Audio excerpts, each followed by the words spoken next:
একদিকে বাড়িতে ছেলের বিয়ের প্রস্তুতি, অন্যদিকে গভীর রাতে চোরের হানা। একই রাতে পাশাপাশি দুটি বাড়িতে চুরি করে নিয়ে যাওয়া হলো লক্ষাধিক টাকার রাবার শিট। পশ্চিম ত্রিপুরার বামুটিয়া পুলিশ ফাঁড়ির অন্তর্গত তেবাড়িয়া এলাকায় একই রাতে দুটি চুরির ঘটনায় চাঞ্চল্য ছড়িয়েছে। দুষ্কৃতীরা বাড়িতে ঢুকে লক্ষাধিক টাকার রাবার শিট চুরি করে পালিয়ে যায় বলে অভিযোগ।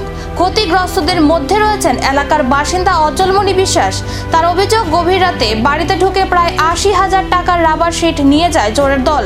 শুধু তাই নয়, একই রাতে তার ভাতিজার বাড়ি থেকেও প্রায় ৩৫ থেকে ৩৮,০০০ টাকার রাবার শিট চুরি হয়েছে বলে দাবি পরিবারের। অচলমণি বিশ্বাস জানিয়েছেন, এর আগেও তার বাড়িতে একই ধরনের চুরির ঘটনা ঘটেছিল। এবার ছেলের বিয়ের আর মাত্র কয়েকদিন বাকি থাকতেই ফের চুরির ঘটনায় ভেঙে পড়েছে পরিবার। পরিবারের সদস্যদের দাবি, বিয়ের ব্যস্ততার সুযোগ নিয়েই পরিকল্পিতভাবে এই চুরি করা হয়েছে। স্থানীয়দের অভিযোগ, গত কয়েক মাসে এলাকায় একাধিকবার চুরির ঘটনা ঘটলেও দুষ্কৃতীদের বিরুদ্ধে কার্যকর ব্যবস্থা নেওয়া হয়নি। ফলে নিরাপত্তা নিয়ে উদ্বেগ বাড়ছে সাধারণ মানুষের মধ্যেও। ঘটনার সুষ্ঠু তদন্ত ও দ্রুত দোষীদের গ্রেপ্তারের দাবি জানিয়েছেন এলাকাবাসী। আপনাদের এখানে কি হয়েছিল, এই ব্যাপারে কি বলবেন? আমার ছেলের বিয়ের একটা চলছিল আর কি। আমার ছেলের বিয়ের ওই বাড়ি করে তারা কাজ করছিল। হ্যাঁ, তো সন্ধ্যার পরে সবাই বাড়িতে চলে যায়। রাত্রিতে মানে মধ্যরাত্রি বা তার আগেই কেবা কারা আমার ২০০ রাবার শিট চুরি করে নিয়ে যায়। এমনি এ ব্যাপারে কাউকে সন্দেহ হয়নি আপনার?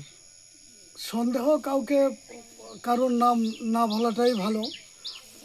না ভালো বলে এটা আমি প্রশাসনের কাছে আমি এখন যাচ্ছি, থানায় যাচ্ছি। আমি ওইখানে দাবি রাখবো তদন্তক্রমে দোষীদের জন্য কঠোরতাও শাস্তি দেওয়া হয়। আচ্ছা, এখানে কত টাকার রাবার শিট হতে পারে বলে ধারণা? আমি এবং আমার ভাতিজা বিকাশ বিশ্বাস দুইজনের প্রায় ৮০,০০০ টাকার রাবার চুরি করে নিয়ে গেছে।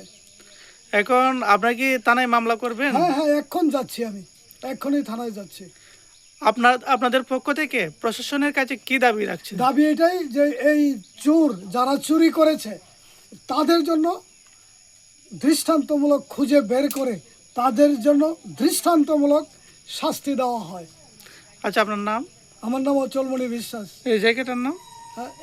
একই রাতে দুই বাড়িতে চুরির ঘটনায় নতুন করে প্রশ্ন উঠছে এলাকার নিরাপত্তা ব্যবস্থা নিয়ে। এবার পুলিশ কত দ্রুত দুষ্কৃতীদের শনাক্ত করে গ্রেপ্তার করতে পারে সেদিকেই এখন তাকিয়ে তেবাড়িয়ার মানুষ।